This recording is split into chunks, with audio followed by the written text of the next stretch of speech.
Thank you, Jackie. Good afternoon, all. This is Emmanuel Uwabi, and these are some of the changes we made to the payment type selection reports.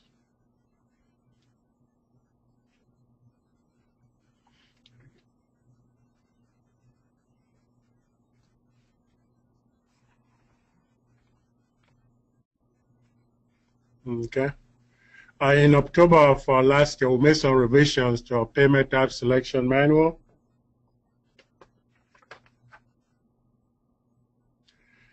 In Chapter 2 for payment type selection reports, we've increased the project length or the project length for the projects to 1 mile.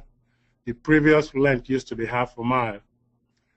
All other criteria that the projects have to be new construction, reconstruction defined as you see on your screen, addition of new lanes, or where there's significant work to be done on the existing pavement and bays.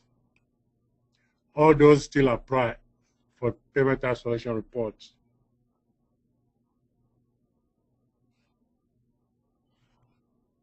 In Chapter 2, this you find to be very helpful, and I think it was this change is also a cost-saving measure. Previously, a year ago, we were required to do 3 reports per project, and after comments from the various stakeholders, especially from the district, now we only require that 1 report be done per project.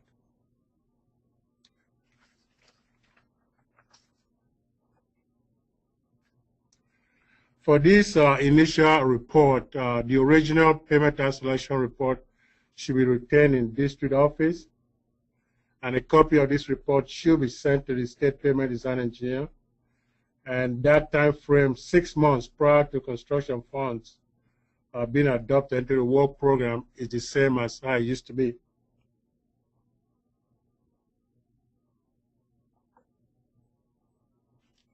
Also, in Chapter 4,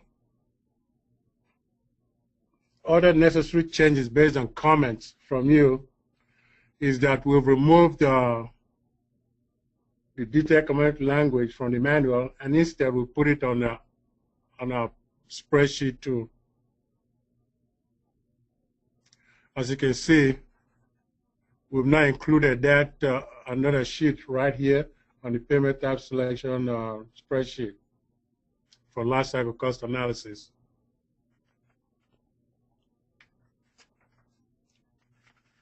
In Chapter 4, we've also increased the baseline rehabilitation periods for both concrete and asphalt pavement types, and this was based on research that we've done recently and also reviewing our pavement management database.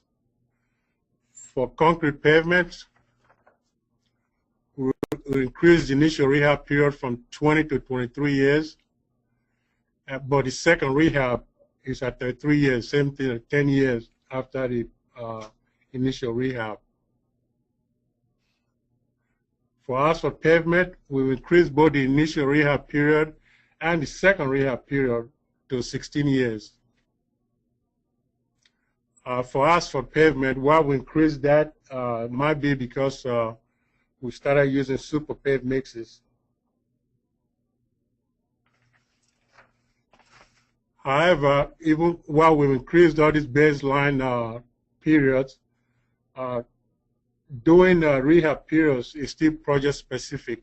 We still encourage the designers to actually collect data close to the alignments to come up with these rehabilitation periods. And the industries actually would prefer us tailor all our projects to specific geographic regions.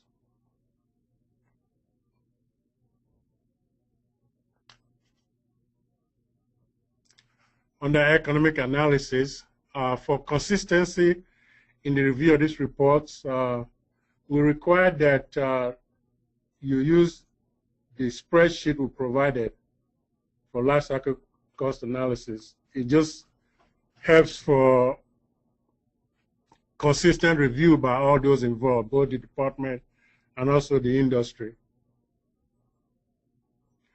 How do you get a copy of this lifecycle cost spreadsheet? Each district design engineer or payment design engineer should have a copy. And if they don't, please feel free to contact us in the central office.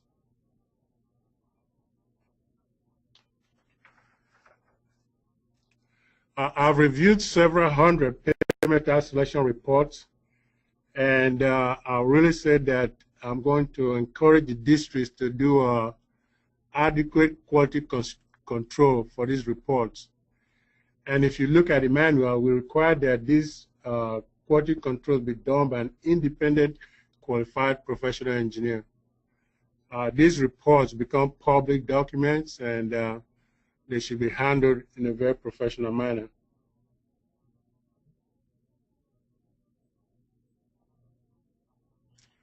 Also, in our quality control checklist, we've added the reviewer signature just to make sure that an independent qualified engineer has looked through the payment type selection report before it comes to our office and to be sent to the industries for reviews.